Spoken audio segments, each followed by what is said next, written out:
magandang umaga po sa ating lahat ngayon. Tayo po ay magsisimula na sa ating pananambahan. Sa ating pong pagsisimula, tayo po ay tumayo. Ipanalangin po natin ang ating pananambahan sa umagang ito. Na tayo pamunahan, tayo gabayan ng banal na Espiritu ng Diyos. Tayo po ay sandaling manalangin.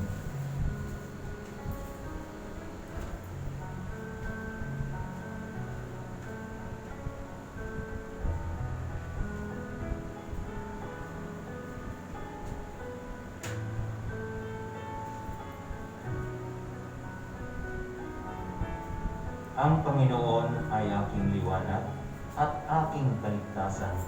Kanino ako matatakot? Ang Panginoon ay katibayan ng aking buhay. Kanino ako masisindak? Nang dumating sa akin ang mga manggagawa ng kasamaan upang kanin ang aking laman, ang aking mga kaaway at ang aking mga kaalit, sila'y nangatisod at nangarapa. Bagaman ang isang hukbo ay humantong laban sa akin, hindi matatakot ang aking puso. Bagaman magbangon ang pagtitigma laban sa akin, gayon may titiwala rin ako.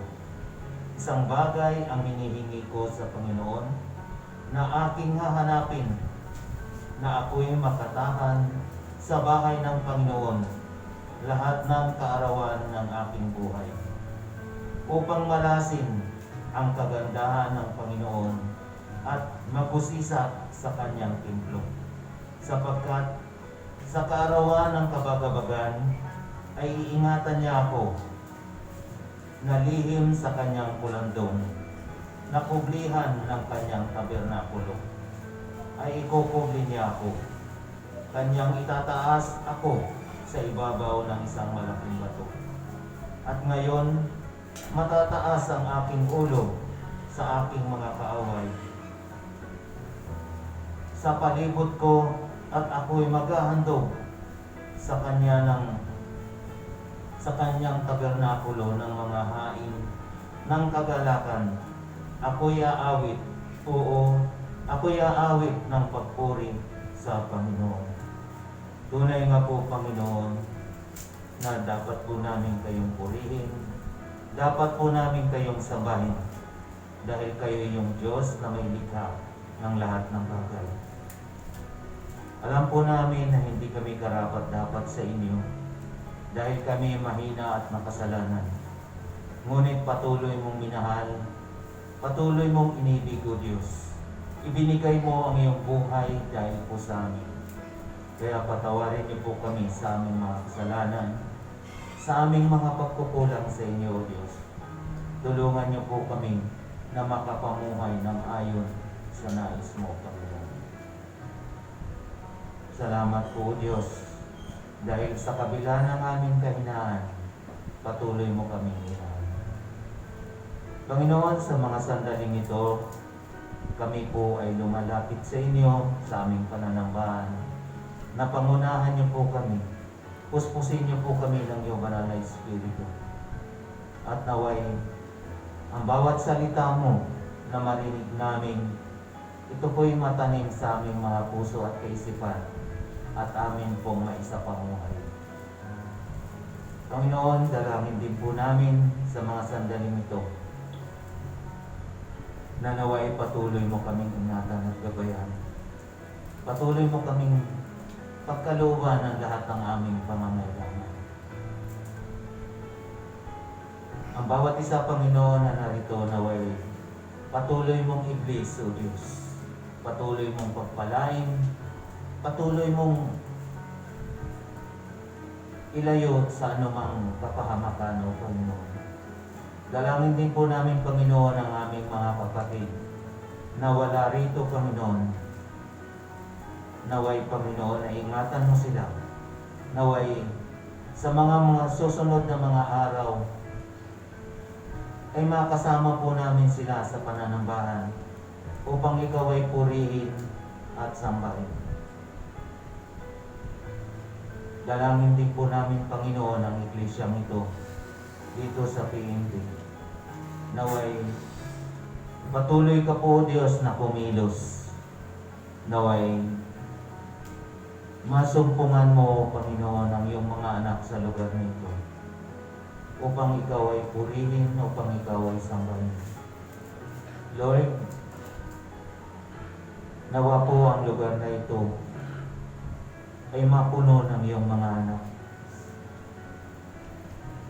Nawa po ang nakapaligid dito, Panginoon, ay buksan mo po ang kanilang mga puso, ang kanilang mga kaisipan, na ikaw ay tanggapin bilang Panginoon at ikapagligtas. Dahil alam po namin, Panginoon, na malapit ka nang magbabalik. Naway maging handa, Panginoon, ang aming mga puso, ang aming mga isip, upang ikaw ay sambahin. Dalangin din po namin, Panginoon, ang may mga suliranin. Naway ikaw, Panginoon, ang magsaayos. Ikaw po yung lumutas sa mga suliranin ng iyong mga anak.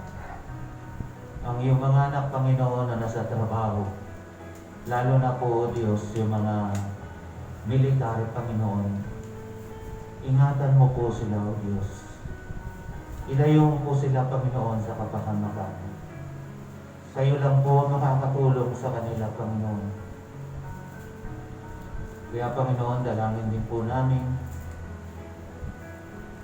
ang mga may karamdaman, O Diyos. Ipuin mo po, Panginoon, ang iyong mapagpalang kamay.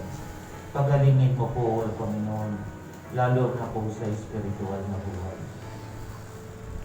Dalangin din po namin, Panginoon, ang pamilya ng aming pastor. Naway patuloy mong ingatan, patuloy mong gabayan, patuloy mong gamitin sa ikalalago at ikalalaganap ng iyong Ebanghelyo, Panginoon. Dalangin din po namin, Panginoon, ang kay Pumbo, ang Kisyo, Panginoon, at Valenzuela. Naway patuloy po kayong kumilos, Panginoon, sa iyong mga anak. Patuloy po patuloy mo pong palaguin ang gawain, Panginoon, sa lahat ng dapo, O Diyos. Dalangin din po namin, Panginoon, ang mensahe na dadalhin ng aming pastor. Naway maisa isip po namin at maisa puso, Panginoon. Dalangin din po namin ang aming bansa na naway patuloy mo pong ingatan at gabayan. Patuloy mo pong sana pong matapos na po ang problema ito, yung pandemic na ito, Panginoon. Lord, kayo lang po makakatulong sa amin. Kaya, Panginoon, ang lahat ay aming nilalapit sa inyo, ang lahat ay aming idinudulog sa inyo sa pangalan ni Jesus. Amen.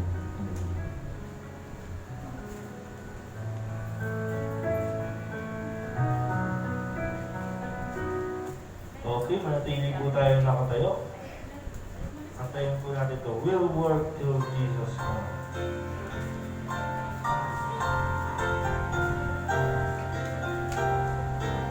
On the first verse already sing. Oh, God, press for me and silent will the moment come when I shall lay my arm on dying will in peace at home. Will work till Jesus comes. Will work till Jesus comes. Will work till Jesus comes and will be gathered home. To Jesus Christ I thank for as He paid His sins to roll, and He put comfort upon His breast till He conduct me home. Will work till Jesus comes. Will work till Jesus comes. Will work till Jesus comes and will be gathered home. I saw at last my Savior's side no more. My steps shall roll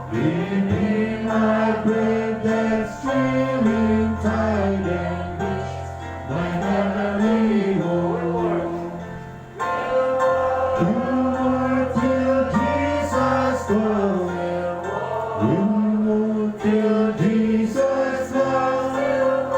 We won't till Jesus comes and will be gathered home. So, kung awitin, He who began a good work.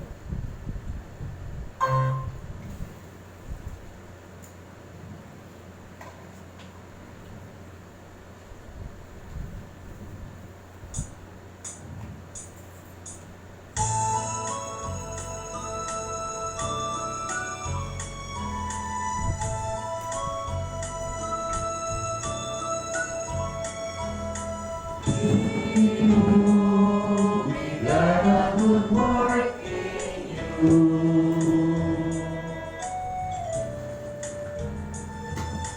He who began a good work in you will be faithful to complete it. He'll be faithful to complete it.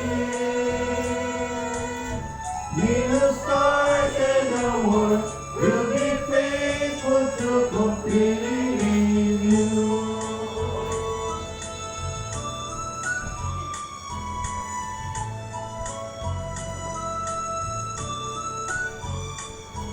The struggle you're facing is slowly replacing your hope with despair. For the process is long and you're losing your soul in the night.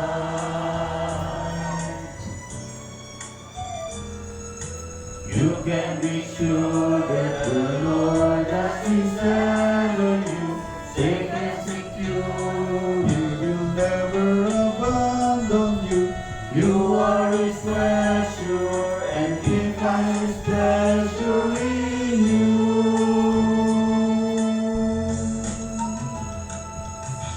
He who began a good work in you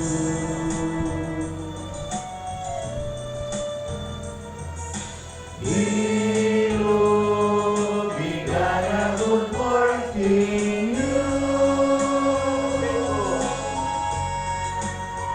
will be faithful to complete it. Will be faithful to complete it. He who started the work will be faithful to complete it. He who began a good work in you.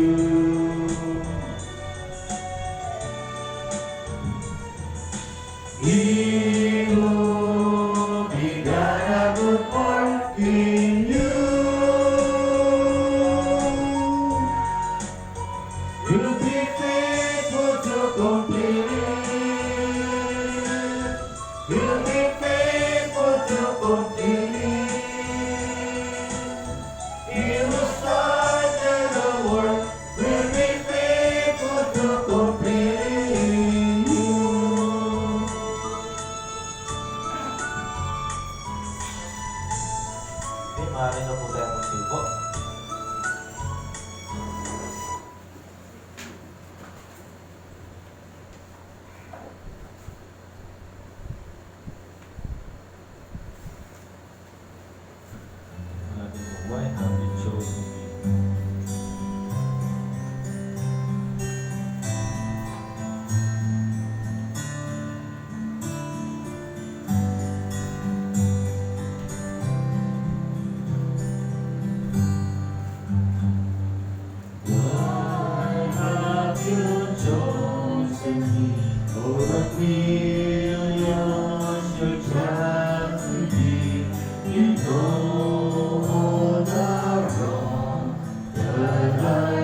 good love is all, is willing and wanting to bless.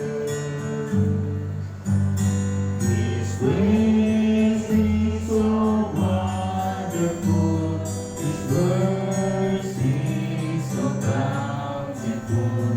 I can't understand without one prayer.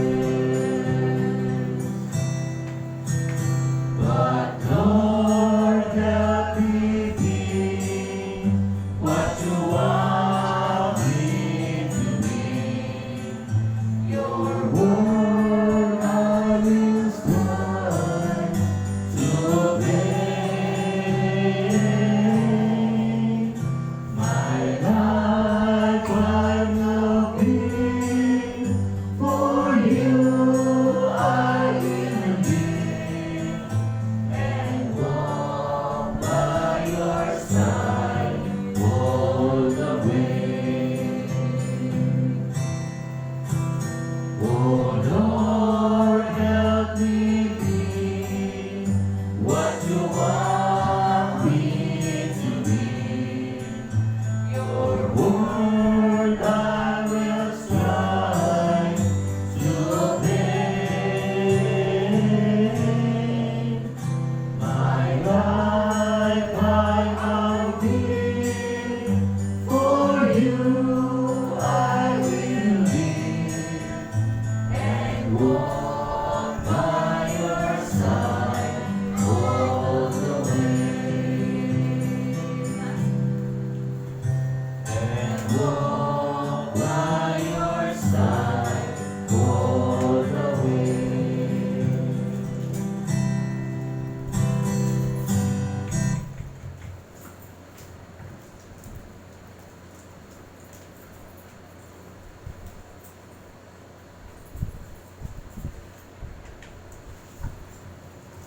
Okay, good morning po sa ating lahat. Yung awitin na yun ay punong-puno ng pagpapakita ng pagpapasalamat sa Diyos, pagpapakumbaba at yung paghahangad na maihandog niya ang kanyang sarili sa Diyos dahil napakabuti ng Diyos. Amen po ba?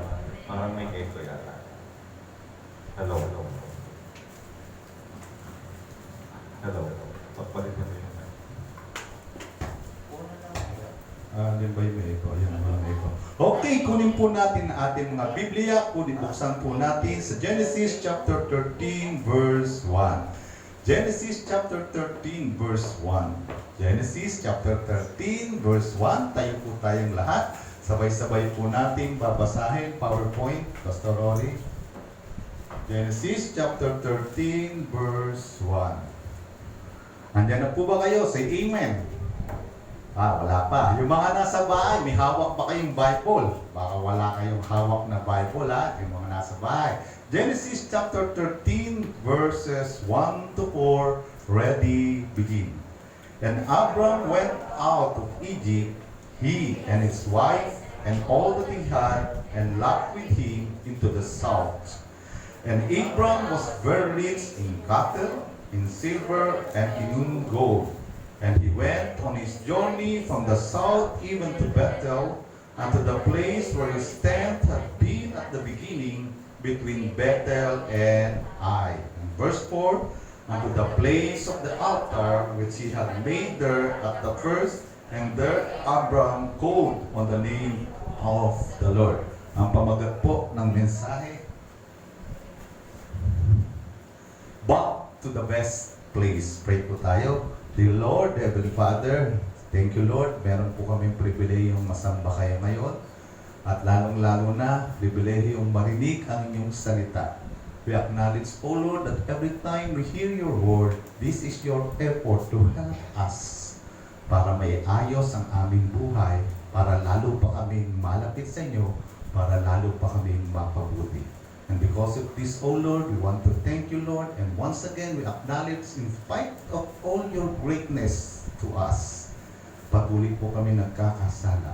Patawarin niyo po kami, linisin niyo po kami, pagindapatin niyo po kami. Help us, Lord, once again to experience the touch of Thy Holy Spirit. In Jesus' most precious name, this we pray. And all the people will say, Amen and Amen. Please be seated. So for the month of January, ang theme po natin is may best mode for the Lord. Yung gusto ng Diyos na yung best natin, yun yung maranasan ng bawat isa sa atin. So the first message that we heard is about turn on your best mode. Kasi nasa atin na yan eh. Kailangan lang i-turn on. Kailangan lang i-apply natin para mapakinabangan natin. And through that topic, we talk about the 3 keys to best mode. Diba? Pinag-aralan natin yan si Philippians. Sabi ni Pablo, forgetting those which are behind. Kailangan ng closure. Kung gusto mong nasa best mode ka, kailangan magpatawad, kailangan mong kalimutan yung mapapait na karanasan, ang baunin mo lang yung lesson na pwede mong matutunan. Amen po ba? Pangalawa, sabi nga, pressing toward. Minsan ginagamit ng Diyos yung pressure. Bibigyan ka ng problema, bibigyan ka ng sakit, bibigyan ka ng masakit na salita, minsan, o kaya parang naapi ka. Pero pressure yun para magsikap ka, para nasain mo, pwede pa lang mapunta ka sa best mode. Huwag mong hayaang ganyan ka na lang. Amen po ba? Say amen. At pangatlo, pressing toward to the high calling of the Lord. Treasure, goal. Kailangan maging goal natin. Magkaroon tayo ng goal na maging better person tayo. Mas maging mabuti tayo sa 2021. Sabi ko nga, hindi lahat nakapasok sa 2021. So pinayagan ng Lord na makapasok tayo. Para ano? Magmukmok? Para maging walang silbi? Hindi. Kaya niya pinayagan ng 2021 in our lives. Meron siyang magandang plano sa bawat isa sa atin. If you believe that, say amen. Yung totoong believe, yung talagang naniniwala, yung amen na naniniwala. Do you believe that may planong maganda ang Diyos sa'yo? Say amen. Amen. Ayan. Pangalawang message na narinig natin is best for the Lord. So, isang reason, kaya niya gustong nasa best mode tayo, para ang ibibigay natin sa Diyos, hindi yung pwede na yan, kundi best for the Lord. Kanina, wala yatang nalita, pambira. Isa yan sa best natin sa Panginoon, di ba? Kung inihanda niyo yung sarili niyo, kagabi pa lang, pinag-pray niyo yung service ngayon, pinag-pray niyo si Pastor na magtagumpay ang Diyos, best natin yan. Kaya nga yung anniversary natin sa kay Kumbo, lagi niya natin ina-announce. Bakit? We believe in the power of prayer. Amen? So, bakit kailangan best for the Lord? Pinag-aralan natin yung kay David, yung kantang, I will not offer unto you that cost me nothing. Di ba? Bakit kailangan best for the Lord? Because of our sins. Si David, nagkasala siya. Pero ginawan pa rin ng mabuti ng Diyos. Ang bawat isa sa atin nagkasala, nagkakasala, at patuloy na magkakasala. Pero, minahal tayo ng Diyos. Para pang anak na hindi naman perfecto. Minsan, puro konsumisyon. Pero, minahal pa rin ng kanyang magulang. So, since ganun yung attitude ng Diyos sa atin, dapat best para sa Diyos. Pangalawa, yung sentence. Di ba, pinapili si David ng 3 hatol dahil sa kanyang kasalanan. Ang pinili niya, yung pinaka sa palagay niya, hindi masyadong masakit. Pero, ano yung pinili niya? 3 araw ng tagutong. Peste. Isang araw pa lang ang lumipas, sila nang namatay, 70,000. 3 araw yun. So, hindi na ibinigay yung 3 araw, 1 araw na lang. Tayo, anong sentence sa atin? Impyerno. Sinong pupunta sa impyerno? Sinong gustong pumunta sa impyerno? Wala. Pero kahit ayaw mo, kung hindi tayo iniligtas ng Diyos, impyerno. Dahil hindi ka na pupunta sa impyerno, God deserves the best. And all the people say, Amen. Natutuwa ka pang hindi ka pupunta sa impyerno, say Amen. Amen. Then, number 3, because of our Savior. So, hindi naman tayo pupunta sa impyerno dahil just ang Panginoon na basta sabi, huwag ka lang pupunta sa impyerno. Para hindi ka pumunta sa impyerno, si Jesus na anak ng Diyos, nagkatawang tao para sa iyo. Para kayo maging anak ng Diyos. Si Jesus walang kasalanan, pero inako yung kasalanan mo para mapawalang sala ka. Si Jesus, buhay magpakailanman, naranasan mamatay para magkaroon ka ng buhay na walang hanggan. Si Jesus okay na sa langit, bumaba sa lupa, pinahirapan sa krus ng Kalbaryo para hindi ka na pupunta sa impyerno. Instead, pupunta ka sa langit. Lahat yun dinanas ng Panginoon ng ating serbyo. Nilagyan ng koronang tinig, tinusok dito, pinagsasampal, niluruan, nilait-lait. Kung ikaw talaga ang tunay na Diyos, iligtas mo ang iyong sarili. All those things dinanas niya para hindi ka mapunta sa impyerno. Because of our Savior, God deserves our best. And all the people say, yung totoong amen, pagka amen talaga tayo, we have all the best nga eh. Best nga para sa Panginoon. Then, pinag-aralan din natin best ball detector. So, paano mo malalaman na unti-unti ka na sa 2021 nagiging best mode? Una, nagiging productive ang buhay mo. Naalala mo yun? Nagkakaroon ka ng bunga. Nagkakaroon ka ng silbi. Nagkakaroon ka ng accomplishment. Sabi ko nga, huwag mo papayagan lilipas ang isang araw ng achievement mo na hawakan mo lang ang cellphone mo.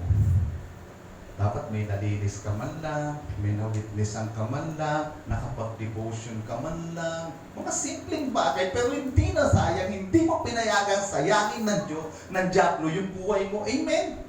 Kasi pumasok ka sa 2021, the least na pwedeng gawin ng Diablo, hindi ka maging productive. Yung lumipas ng 2021, wala kang nagawa sa Diyos, wala kang nagawa sa pamilya mo, wala kang nagawa sa sarili mo.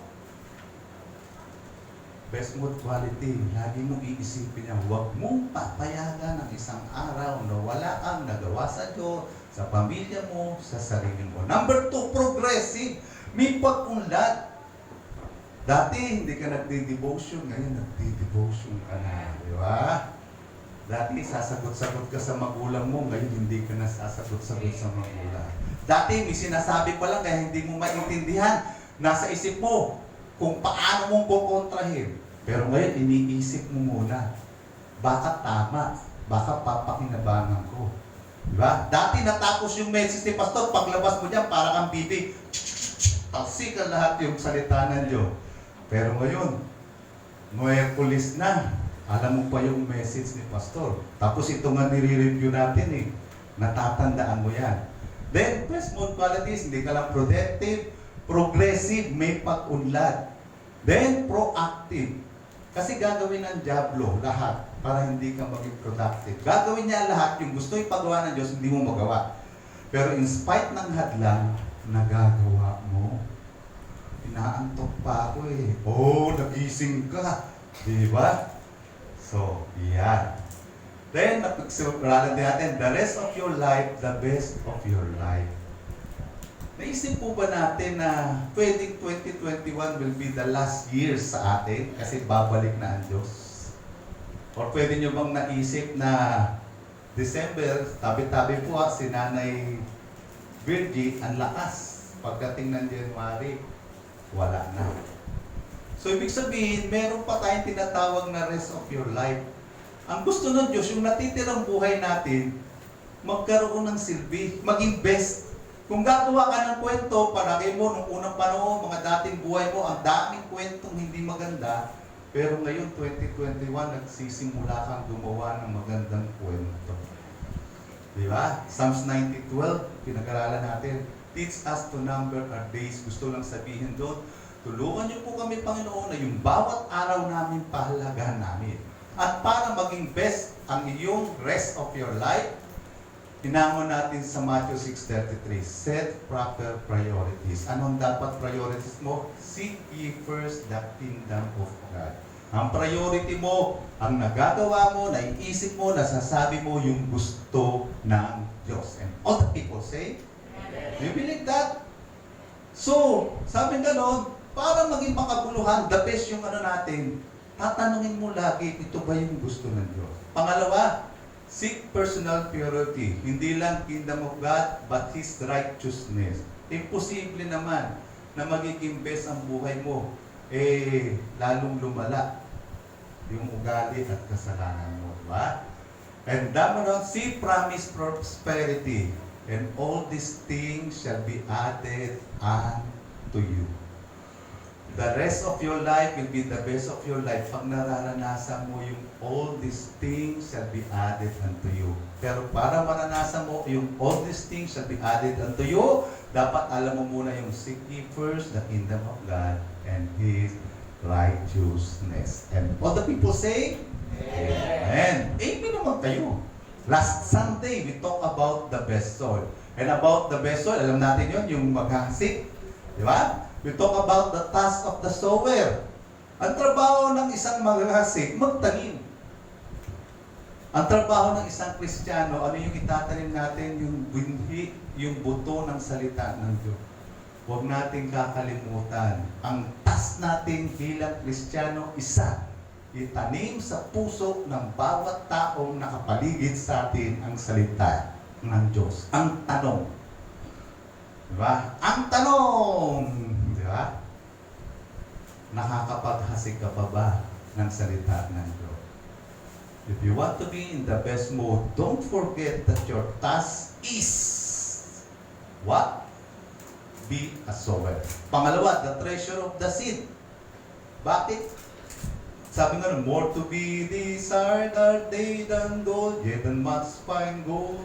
Bakit mas matindi siya sa ginto? Kasi yung salita ng Diyos, yung patay spiritual, pwedeng magkaroon ng buhay. Amen? So, mahalaga yun. Yung mahal mo sa buhay, the only chance na hindi siya mapunta sa impyerno at magkaroon siya ng buhay na walang hanggan ay kung mataniman siya ng salita ng Diyos. So, ibig sabihin, ang best soil dapat natatamnan, sayang. At pangatlo, pinag-aralan natin the testimony of the soil. Merong matigas ang puso, yung nasa daan na hulog, tabi ng daan. Merong puso na gusto niya ang salita ng Diyos, kaya lang pag may problema, wala na.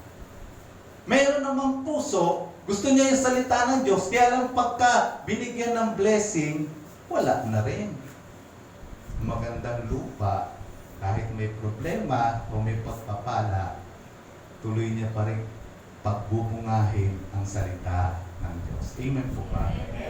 And now, are you ready to back to the best place? Ano sa palagay niyo ang best place? Siyempre, pag sinabing best place, Kristyano ka, wala nang best place kundi nasa presence ka ng Panginoon. Amen? Pag sinabing best place, nasa sentro ka ng kalooban ng Diyos. Pag-aralan natin ang background niya. Sa Genesis chapter 12, chapter 13 ang pinag-aaralan natin. So, sabing ganon, sa Genesis chapter 12, nilisan ni Abraham ang Kanaan o yung promised land. Yung promised land naglalarawan sa presence ng Diyos o sa kalooban ng Diyos. Saan siya pumunta? Sa Egypt. Kasi nagkaroon ng taggutom. Ang Egypt, ang inilalarawan niyan ay yung tinatawag na mundo. So mula sa Panginoon, bumalik siya sa mundo. Anong nangyari sa Genesis 12:10? At nagtagutom sa lupa niyon at bumaba si Abraham na nasok sa Ehipto. I'd like you to note yung salitang bumaba. Pansinin natin, ang landas papunta mula sa lupang pangako o sa kalooban ng Diyos. Pag umalis ka sa kalooban ng Diyos, papunta ka sa mundo, pababa ng pababa ang spiritual life mo. Paano natin masasabi yan? Naging self-centered si Abraham. Ayaw niyang mamatay. Kahit mapahamak ang iba, ayaw niyang mamatay. Kasi pagka maganda yung asawa niya, so para makuha yun, papatayin siya. Pero nakalimutan niya, mapapatay lang siya kung papayagan ng Diyos. Amen po ba? Are you following? So, naging self-centered siya. Pangalawa, tinuruan niya pa yung asawa niyang magsinungaling. Sabihin mo, hindi kita asawa. Kapatid lang kita. So, pagka umalis ka sa kalooban ng Diyos, papunta sa mundo, pababayan ng pababa. Pagkatapos, i-encourage yung mga Egyptian na magkasala kasi hindi naman nila alam na asawa niya yun eh. Di syempre, gusto ng hari ng Ehipto mapangasawa yung maganda niya asawa. At pagkatapos, dahil doon, dahil pilinano nung hari ng Egypt, pati yung taga-Egyptian nag-suffer. Pinarusahan ng Diyos. Gano'n mo, pagka nagbabackslide ka, nadadamay ang pamilya mo. Are you following? So, sabi nga nun, Then nakasaranas ng salot yung Egyptian. Then pagkatapos, muntik nang nagkasala pati yung mga Egyptian. Kasi hindi wala naman silang kamalay-malay na nagsisinungaling si Abraham. Then nasira ang kanyang patotoo. Sabing gano'n, mananampalataya pa naman siya. Sinungaling si Abraham. So, to say the least, Abraham's little trip to Egypt was disaster. Disaster. Yung umalis ka sa promised land o kalooban ng Diyos, pumunta ka sa tinatawag na worldly things. However, I am glad to report to you na kung bumabagsak man tayo ay hindi tayo dapat manatiling nasa baba. Amen po ba? Pwede ngayon dahil lumayo ka sa Diyos, nasa downside ka ng buhay mo. Pero pwedeng hindi natin tayong manatili doon. Anong sabi niya sa verse 1? At umahon si Abraham sa timugan mula sa Ehipto. Kung mula doon sa lupang pangako, pababa ang papuntang Ehipto, nung bumalik siya, unti-unti siya tumaas. While he had taken a downward path to get into Egypt, he took an upward path to remove himself from that place. Ang mga hakbang na ginawa ni Abraham papalik sa lupang pangako, ang interesting sa chapter na ito. Ano yung mga ginawa niya para makabalik uli siya sa kalooban ng Diyos? Dahil ang ibig sabihin nito, ang naligaw ng landas ay maaaring makabalik sa lugar ng pagpapala ng Diyos. If you believe that, say amen. Kung gusto nyo, yung kahit nagkakamali tayo, makakabalik tayo sa Diyos, say amen. Ang laking bagay yun.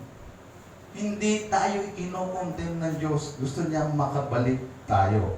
But there are certain requirements that must be met by the returning saved. Merong mga requirements kung gusto nating makabalik tayo sa best place, sa kalooban ng Diyos, sa presensya ng Diyos. Number one, of course, is it involves removing. Meron kang aalisin sa buhay mo para makabalik ka sa Diyos. Amen po ba? Anong sabi diyan? And Abraham went out of Egypt, he and his wife and all that he had, and Lot with him. Lahat sila, umalis sila sa Ehipto. Lahat sila umalis sa Ehipto. Number one, una, sila mismo. Sasabi sa 2 Corinthians 6:17, magsialis kayo sa kanila at magsiwalay kayo, sabi ng Panginoon. Minsan, ang gusto ng Diyos, may maakay tayong tao. Pero, kung bad influence yan, BI kung tawagin, hindi mo kayang akayin sa Diyos, at ikaw ang naaakay palayo sa Diyos, minsan may mga taong dapat mong iwanan. Amen po ba? Lalo na sa mga kabataan, yung tinatawag na bad influence. Ano pang sabi niya sa Hebrews chapter 12 verse 1? Itabi ni mang walang liwag ang bawat pasan at ang pagkakasalang pumipigil sa atin. Gusto lang sabihin niya, kung may mga kasalanan tayong ginagawa, gusto mong makabalik sa Diyos, you need removing. Dapat alisin mo yung bagay na yan. He does chasten. Namamalo talaga ang Panginoong Diyos according to Hebrews chapter 12 verse 6. But thank God, He always deals with us with love and grace. Di ba? Para bang magulang, nagagalit, pero patuloy na tinataguyod ang anak, lahat ginagawa para sa ikabubuti niya. Ang Diyos, pinapalo tayo, pero hindi rin natitisi, nasasaktan. Naranasan niyo po ba lalo na yung aso nga lang yan eh. Pag napalo mo, di ba? Tapos pagkatapos ng ilang minuto, naisip mo, uy, napalakas yata yung palo ko sa aso ko, lalo na sa anak ko. Ganon din yung Diyos sa atin. Pagka napapalo tayo, siya yung unang nasasakta. So it involves removing. Merong mga taong dapat mong alisin sa buhay mo. Pangalawa, it removes possession, pasin nyo, and all that he had. Lahat inalis niya yung bagay na yan. Dala niya sa pag-alis lahat ng kanyang ari-arian para wala siyang maisipang balikan o panghinayangan. Kasi kung iiwan niya yun doon, lagi niyang maaalala, sayang, favorite ko pa naman yung bagay na yan. Anong sabi niya sa Matthew 6:21? Sapagkat kung saan naroon ang iyong kayamanan, doon naman duroon ang iyong puso. Listen to this. Napakahalagang factor kung saan natin ini-invest o ginagamit yung ating ari-arian. Kasi kung mahalaga sa iyo yung bahay, pagagandahin mo yung bahay. Kung mahalaga sa iyo yung kotse, pahalagahin mo yung kotse. Kung kaya ka ni David, sabi niya, nakatira kami sa magandang bahay, pero yung arko ng Diyos ay nasa walang bahay. So nagpagawa siya ng templo ng Diyos. Alam niyo kung bakit may tithes and offering? Kasi gustong ipaalam sa atin ng Diyos kung nasaan talaga ang ating puso. Matthew 6:21, kung nasaan naroon ang iyong kayamanan, nandoon din naman ang iyong puso. Listen to this. Hindi interesado ang Diyos sa mismong tithes and offering. Interesado ang Diyos doon sa nire-represent ng tithes and offering natin. Nasaan ang iyong puso? Are you following? Say amen. Intindihan po ba? Come to think of this. Sa Old Testament, di ba kaya may tithes and offering, yung 11 pinamanahan niya. Yung Levites hindi. Pwede naman ang gawin ng Diyos, lahat na lang may mana. Paano walang tithes and offering? Di ba't hindi ganun ang ginawa niya? Kasi gusto niyang makita nasaan ang puso ng mga mananampalataya. Kailangan kung nasaan ang inyong kayamanan, nandoon ang inyong puso. Kaya sa Old Testament, pwede namang pamanahan ng Levites para hindi na sila umasa sa tithes and offering ng 11 tribes, binigyan pa rin. Hindi sila binigyan. Kasi yun yung plano ng Diyos eh. Ang trabaho natin, kung ano yung gusto ng Diyos, sundin. Hindi tayo matatalo. Believe me. Sa New Testament naman, pwede naman ang gawin niya. Pag tinawag niyang pastor, gagawin niyang magaling na negosyante. Yung bang puro utos lang, pagkatapos nagagawa yung ministry, malaki yung kita, hindi na kailangan. Di ba? Pero hindi niya ginawa yun. Kasi nga, gusto niyang masama nasaan ang inyong puso. Naalala ko po, nung bago ako magpastor, dahil Magnolia ako yung top, di ba, na-share sa mga kakilala sa akin, kung mag-tithes ako, sasakyan, di ba? Nakakabili ng sasakyan, 25,000, isang linggo. So, ang tindi, di ba? So, nung magpastor ako, sabi ko, nakikinig ako kay Soriano. Sabi ni Soriano, yung mga pastor na yan, mga pera. Sabi ko, pag nagpastor ako, walang tithes and offering. Kaya lang, nung pinag-aaralan ko ang Bible, meron talagang tithes and offering. At hindi ako nagniniwala sa tithes and offering dahil pastor ako. Member pala ako. Diba, naalala niyo yung testimony ko? Bago akong mananampalataya, nagtatights ako, sabi ng mama ko, yung kapatid mo, asawa ng seaman pero hindi makaalis, magugutom. Yung tithes mo, ibigay mo na lang sa kapatid mo. Sound logical, di ba?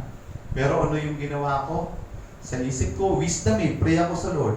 Pag ibinigay ko yung tithes ko sa kapatid ko, kapos pa rin siya. Wala pang pangako ang Diyos. So, pikit mata. Ibinigay ko yung tithes ko. Believe me, sa loob ng isang buwan, nakasakay ng barko yung bayaw ko. At yung kinita niya sa barko, hindi ko kaya ibigay. Ano yung following? Say amen. Sa nakakakilala sa akin, isa sa Iplinan kong church sa Buyong, binigyan ako ng 7 tricycle ng mayaman. Ang boundary ng isa, 500 times 7, 3, 5 a day. Isa lang ang kondisyon.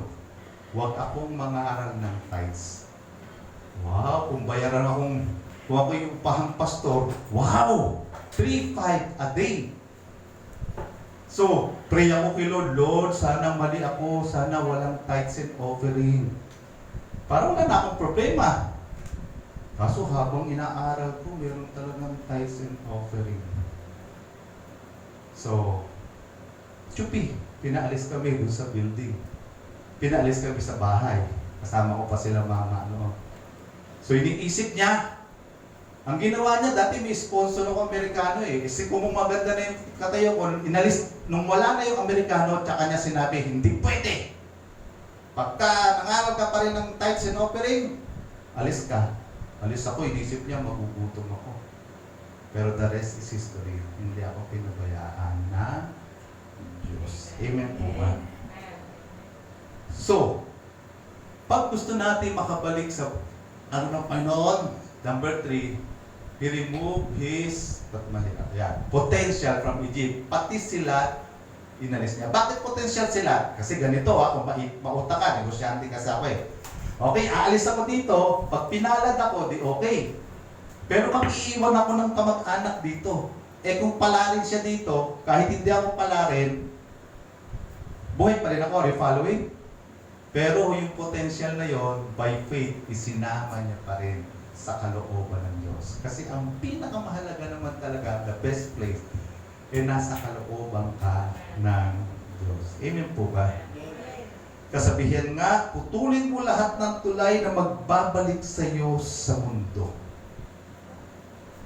Sana galing sa ating puso pag inaawit natin yung, Lord, I offer my life to you. Everything I've been through, use it for your glory. Lord, I offer my days to you, lifting my praise to you as a pleasing sacrifice. Lord, I offer my life to you. Lahat iiwan mo. Lahat ng meron tayo, i-dedicate natin sa Diyos. No, the Lord wants more than our person and our resources. He also wants our entire future places at His disposal. Dapat pati yung future natin, ang pag-asa natin ay Diyos. Hindi yung may makaka-abroad na ako. Hindi yung may maganda akong magiging negosyo. Hindi yung meron na magkakatrabaho yung anak ko. Hindi yun. Lahat yun, instrumento lang ng Diyos. Pero sa likod ng lahat na yun, ay isang Diyos pa rin. Ay paano kung yung inaasahan mo, biglang kunin ni Lord? Di ba? So, again, if you want to return back to the best place, number 1, remove, anong ginawa ni Abraham? Involves removing. He removed his person from Egypt. Pasinot, 3 piyak. Person, siya mismo, yung mga kasama niyang tao. Possession, at potential from Egypt. Yung potential dyan, mula dun sa pag-asa mo sa bagay o sa isang sitwasyon, aasa ka sa Diyos. Yeah. Number 2, returning to the best place. It involves hindi lang removing, aalisin ka. It involves returning, pagbalik.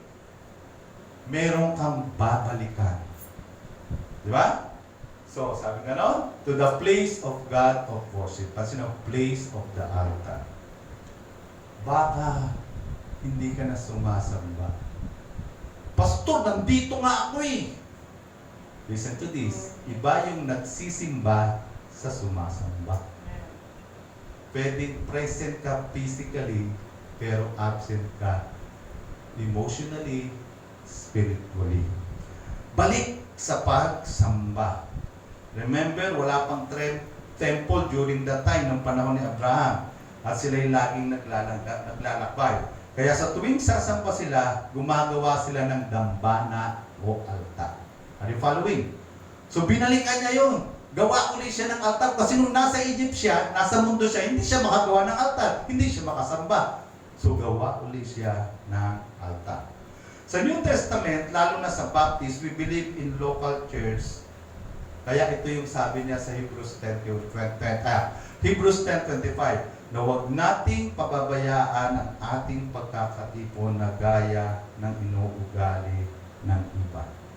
Pagtitipon. Alam niyo po, tabi-tabi po sa mga nasa bahay. Gusto ng Diyos gumawa tayo ng paraan nung hindi talaga pwede. Pero pag pwede na, ang church po hindi hiwa-hiwalay. Pag tinawag na church, parang katawan, dapat magkakasama. Nasa isang lugar. Kaya pag kaya mo nang pumunta sa church, listen to this na nasa bahay. Dapat huwag kang magpahadlang sa diablo. Kasi sabi mo, huwag kang bayaan ng pagkakatipon na gaya ng ugali ng iba. Ibig sabihin, merong iba, ayaw pumunta sa church. At ang gusto ng Diyos, punta tayo sa church. Ang talatang ito ay hindi suggestion. Ito ay command na dapat sundin. Gusto mo makabalik sa presensya ng Diyos, sa kalooban ng Diyos? It involves returning. Balik sa God's worship. Pangalawa, God's working. Pansinin nyo, which He had made there at the first. Yung made, gawa. So, ang pagsamba is one thing, ang ministering is serving is another thing. Yung umattend ka ng Sunday, gusto ng Diyos. Pero ang tanong, may ministry ka ba sa iyo? Kasi merong mga Kristiyano ang testimony, dati choir ako, dati nagtuturo ako ng bata, dati wala akong halaga na yung dati. Gusto mo nasa presensya ng Diyos, kalooban ng Diyos, balikan mo yung ministry mo. Balikan mo yung pwede mong gawin sa Diyos. Note, many of the Lord's people need to return to their altar, to the place where they walk away from God. He is waiting to meet you and bless you again. Inaantay ka niyang magbalik loob sa iyo. Yung pagsamba, yung paglilingkod sa Kanya. At yung pangatlo, balikan mo yung kalooban ng Diyos. Abraham called on the name of the Lord. Tinatanong mo pa ba? Kalooban ba ng Diyos nandito ko sa lugar nito? Kalooban ba ng Diyos na ito ang ginagawa ko? Kalooban ba ng Diyos na ito yung sinasabi ko? Kalooban ba ng Diyos na ito yung iniisip ko? Abraham returned to the place where God sent him. Saan siya dinala? Yung lupang pangako. Again, listen. The place where God can bless you the most is the place where God placed you again. Magagamit ka niya kung saan ka niya dinala. In your case, nandito kayo, maximize. Merong ipagagawa sa inyo ng Diyos dito. Tanungin nyo, ano Lord yung kalooban niyo? Kasi maiksi ang buhay eh. So, habang buhay pa tayo, i-maximize na natin yung bagay na yan. Amen po ba? Again, hindi lang meron kang aalisin, meron kang babalikan. Balik sa pagsamba. Balik sa paglilingkod. Balik sa paghanap ng kalooban ng Diyos. And last but not the least, involves reviving. Meron kang dapat buhayin uli sa buhay mo. Number one, ang una niyang binuhay ay ang kanyang devotion. Yun din place of the altar. Meron po kasing pagsamba ito.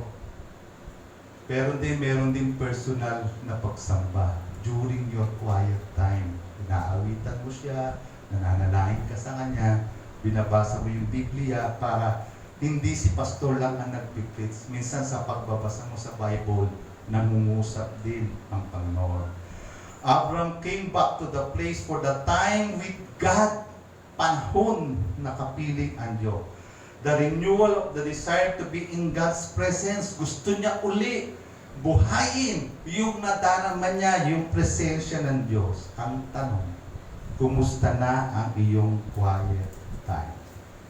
Naalala niyo po sa mga member dito, ang unang ipinus ko, dapat lahat ng member may notebook sa devotion.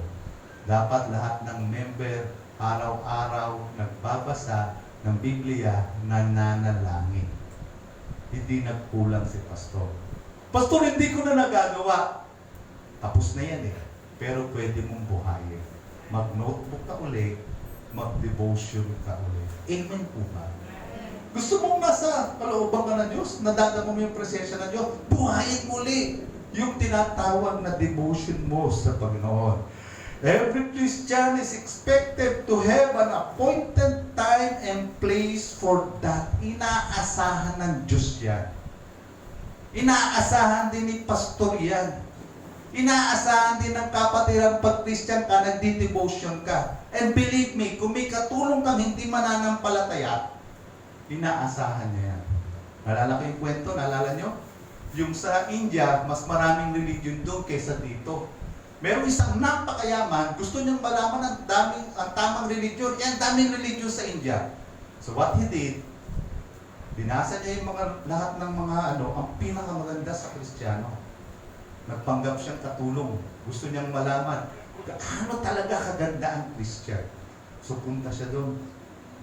After 6 months, nagre-resign siya. Ang sipag, ang bait. Sabi nung amo niya, anong problema? Lalagyan natin ng sweldo kasi ang hirap pumanap ng katulong na mapagkakatiwalaan, mabait, masipag, hindi mo na kailangan utusan. Sabi nung ang totoo ko, mas mayaman ako sa inyo. Bakit ka pumasok na katulong? Gusto ko lang malaman yung nababasa ko tungkol sa Christian, kung gaano kaganda. Nababasa ko ang Christian, naniniwala silang may langit at impyerno. 6 na buwan na ako dito, hindi mo pa ako sinira. Tapos alam ko, ang Kristiyano, Hebrews 10:25, hindi kinakaligtaan ng pagtitipon. Madalas linggoy, nandilito kayo. Pero ang pinakagusto ko, nagdi-devotion.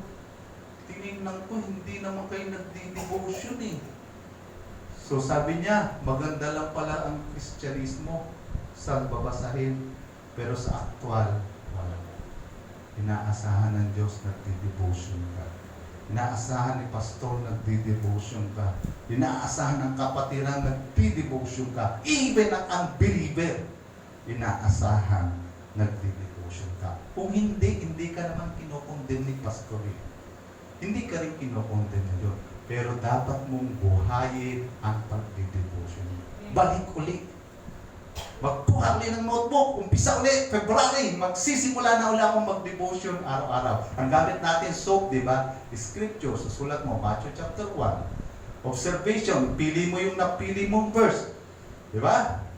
Application. Soap yun. S-O-A-P. Application. Ano yung paano mo isasabuhay? Prayer. Padalangin ka sa Panginoon. Okay? Pangalawa, ano yung dapat mong buhayin? Dependence on God. Ano sabi niyang ganon? Abraham called on the name of the Lord. Baka nakaasa ka na dahil wala kang sakit, wala kang nararamdaman. Okay ako, walang Diyos.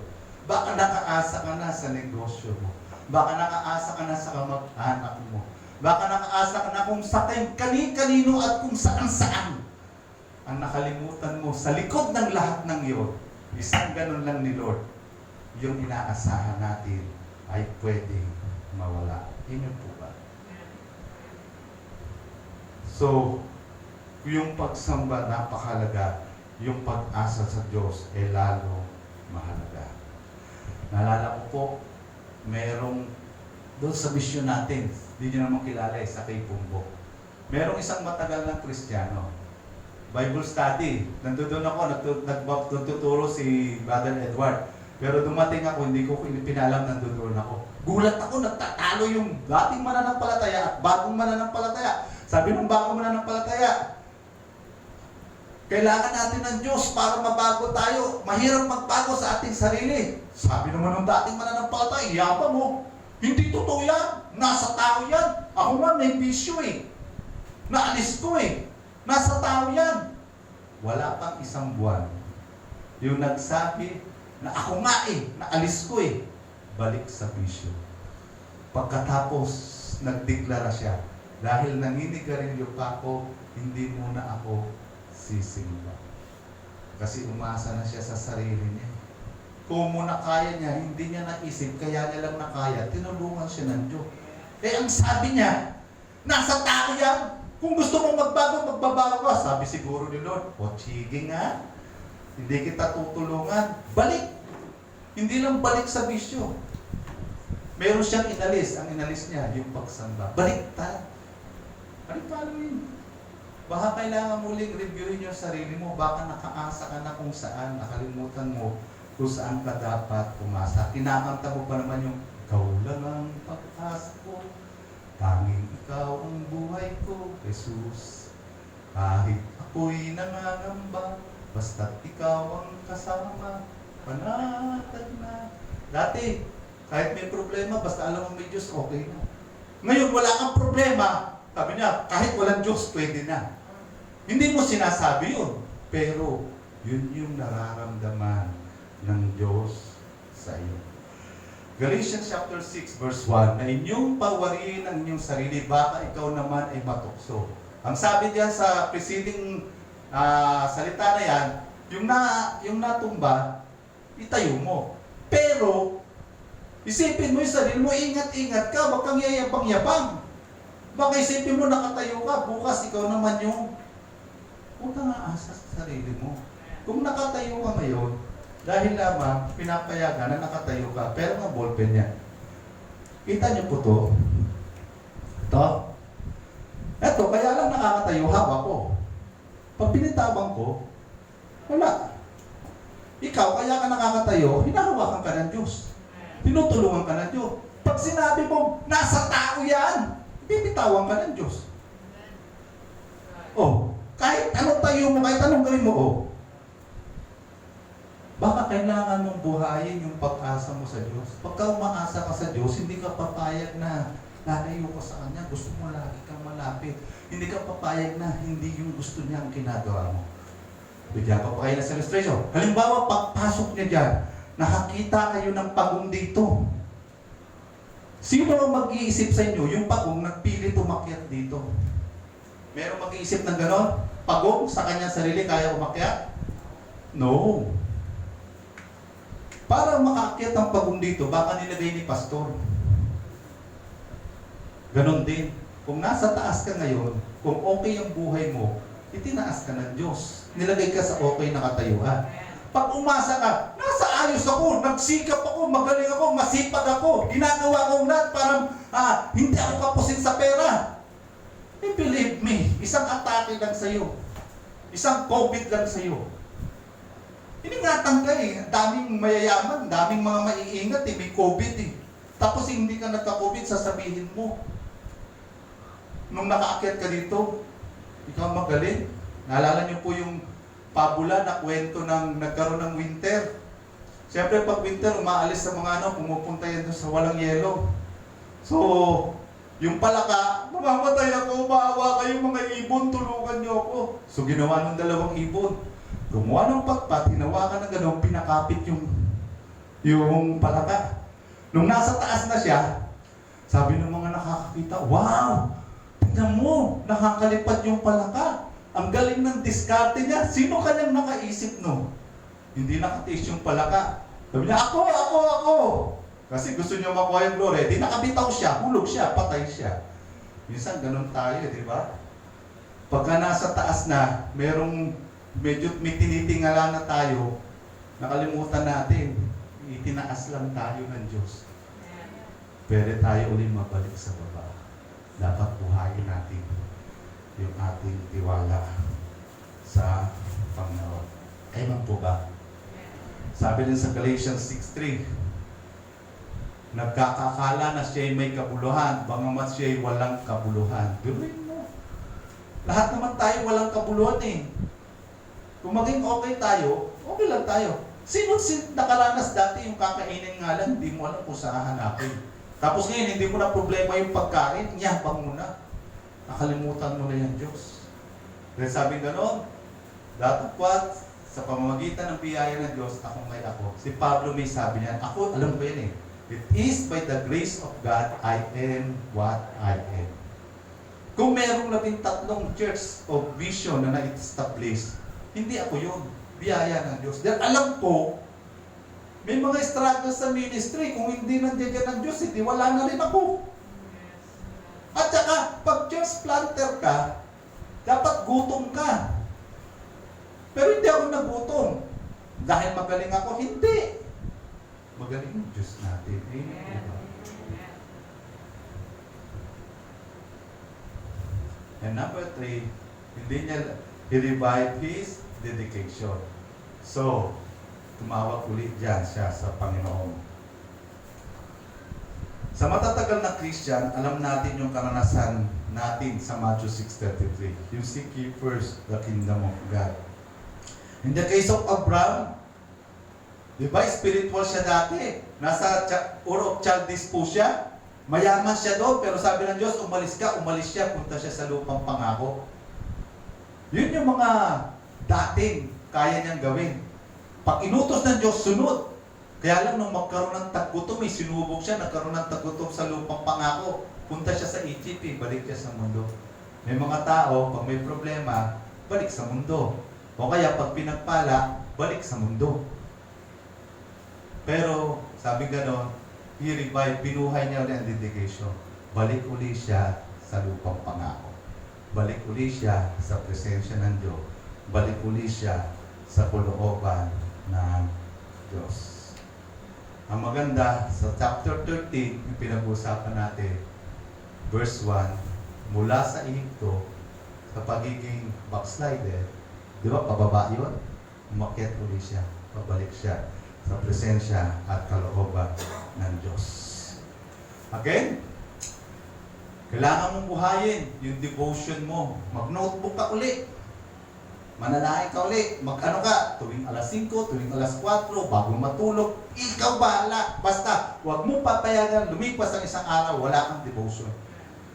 Pangalawa, dependence to God. Buhayin mo uli. Lord, kung meron akong hinahawakan ngayon, alam ko ikaw rin yung nakahawak sa hinahawakan ko. Pag pinitawan mo yung hawak ko, laglag pa rin ako. Buhayin mo yung dedication mo sa Diyos. Magtapat ulit tayo sa Diyos. Returning to the best place, meron 3 bagay na kailangan yan. It involves removing.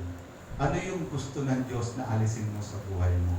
Baka hindi naman ganun kakomplikado, simpleng bagay lang, pero apektado yung spiritual life mo at buhay mo.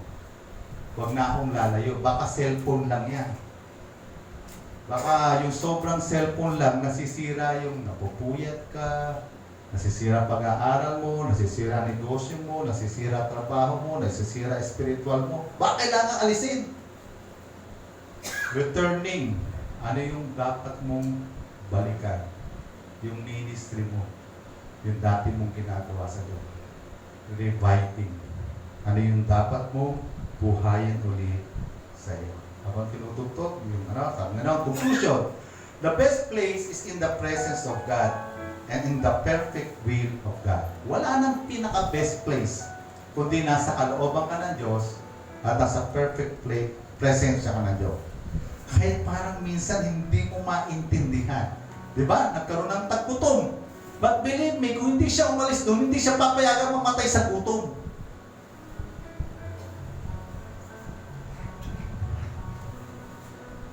The best place kay Sadrach, Abednego, and Meshach ay yung burnuang apoy. Ano, pastor? Burnuang apoy? Best place? Yes! Bakit? Pagkalooban ng Diyos. Kasi dahil kalooban ng Diyos, nung yunulog sila sa burnuang apoy, 3 lang sila ang nakita, 4. Sinamahan sila ng Diyos at hindi sila nasunog. Kay Daniel, ang best place ay yung Den of the Lion. Best place, papakain ka sa Diyos. Yes, kasi kalooban ng Diyos. Ano nangyari dahil kalooban ng Diyos? Hindi siya kinain ng leon at nagkaroon siya ng testimony. Minsan nga, ang kalooban ay libingan eh. Si Lazarus, pwede namang pagalingin ng Diyos kung bumalik agad si Jesus. Buhay siya. Pero namatay siya. Pero dahil kalooban ng Diyos, sabi nga no, bumangon ka Lazarus. Kahit libingan, muli siya ng buhay.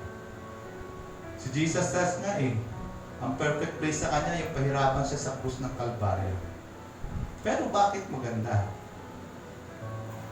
Naligtas tayo, nabuhay siya mamuli. Best mood for the Lord, imposible na nasa best mood ka, wala ka sa tamang lugar, sa kalooban ng Diyos. You need to remove, meron kang dapat alisin. To return, meron kang dapat balikan. To revive, meron kang dapat muling buhayin sa buhay mo. Tayo po tayo lahat. So, bow your head and close your eyes and feel the presence of God. Focus your mind sa Panginoon. Pikit mo yung mata. And grab this opportunity once again nakausapin ng Diyos. And as you bow your head and close your eyes, Lord, baka wala na nga ako sa perfect best place. Baka wala ako sa kalooban mo. Baka wala ako sa presensya mo. Patawad, Panginoon. But I want to remove something in my life. Ano yung gusto ng Diyos na alisin mo? I want to return to the presence of God. Ano yung gusto ng Diyos na balikan mo? And I want to revive something in my life. Ano yung gusto ng Diyos na buhayin mo muli sa iyong buhay? Para lang makabalik mula sa ibaba, sa Egypt, sa worldly things, pabalik doon sa spiritual na bagay. Lupang pangako, kailangan the perfect will of God and presence of God. You pray to God, come on. You pray to God.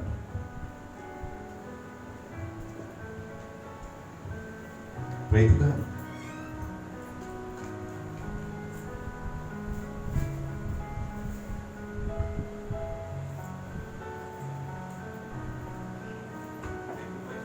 Pray po kayo.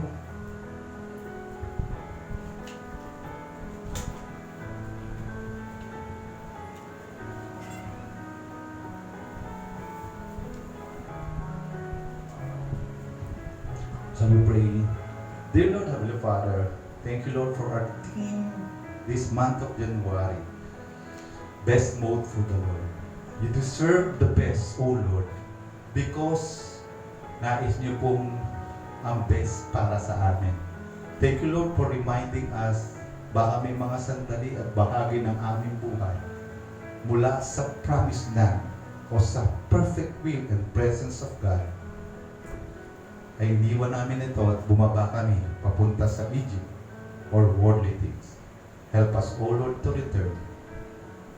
Help us, O Lord, to remove. Help us, O Lord, to revive. In Jesus' most precious name, this we pray. Amen. Amen. Awitin natin for the last time this month, our team, our best. And as we sing this song, unawain nyo, napakaganda ng mensahe ng awitin ito. All the first stars already now, sing. Hear ye the master's call, heed me thy best. For be it great or small, that is his test. Do them the best you can, not for reward, not for the praise of man, but for the Lord. All together now. Every work for Jesus will be blessed. Amen for that. But he asks from everyone his best. Our talents may be few, these may be small, but unto him is due our best, our own. Wait not for men to love, heed not their slight. Reading the smile of God, bring its delight. Heeding the good and true, he goes unblessed. All that we think or do, be it the best. Every work for Jesus will be blessed. But he asks from everyone his best. Our talents may be few, these may be small, but unto him is due our best, our own. Night soon comes on a feast, day hasten by. Workman and work must face, wasting on climb.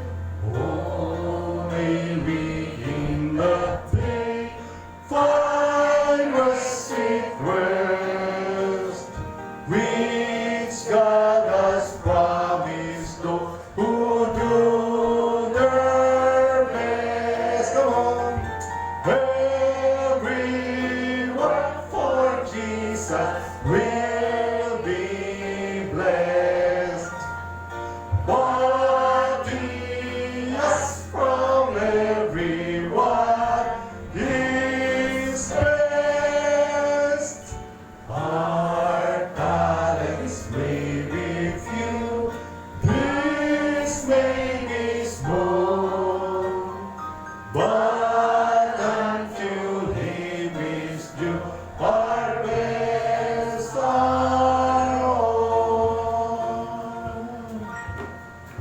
muna po kayo para sa ilang announcement.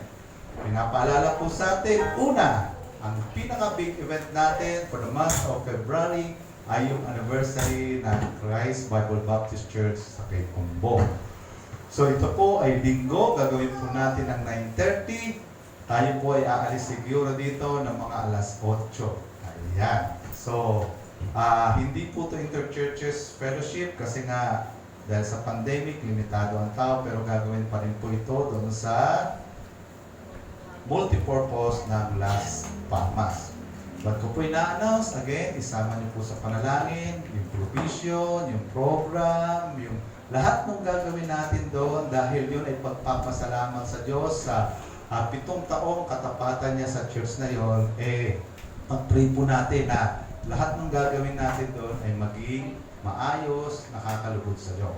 So magre-render po tayo ng isang special number doon. So hindi pa binibigay ni Lord kung anong ating kakaten. But normally, yung youth doon o yung juniors, basta lang ng single, may special numbers sila doon, yung ladies at saka yung men. Tapos, mission. Kayo pong nasa Valenzuela, kasama po kayo ng mission dito. So, yung kakantahin namin dito, isi-send din namin dyan sa inyo para kasama din namin kayo pagka tayo ay kumanta ng special number doon as Christ Bible Baptist Mission.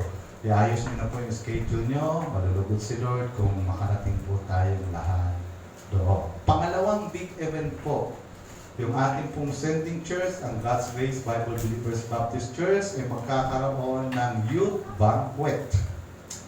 250 lang po yung registration, pero believe me, sulit yun. Kung gusto nyo pong maka-return sa best place, sa presence ni Lord, invest po kayo doon. Sama po kayo doon. Kasi may kasama po ang Keisyo. I-join na po ang Keisyo at saka kay Pumbo. So meron po doon. Yung mga taga Valenzuela, puro kayo dyan, kadamihan ay mga single. So 250 lang po yan. Kung may problema po kayo, sabihin nyo lang po kay Pastor. Bahala po si Mama ang mag-sponsor. Ayan, sabihin nyo kay Pastor, si Mama ang mag-sponsor. Nanay, yung mga apo nyo, maganda po makarating doon. Sana sabihin nyo po, February 14, Youth Banquet. Ang team po nila ay Dying First Love, binango po sa Revelation. Ibalik yung unang pag-ibig sa Panginoon. So hindi lang mga preaching yun, may mga activities yun. So lahat. Pastor Rory, yung Ilang araw, Pastor? yung taping. Okay? So,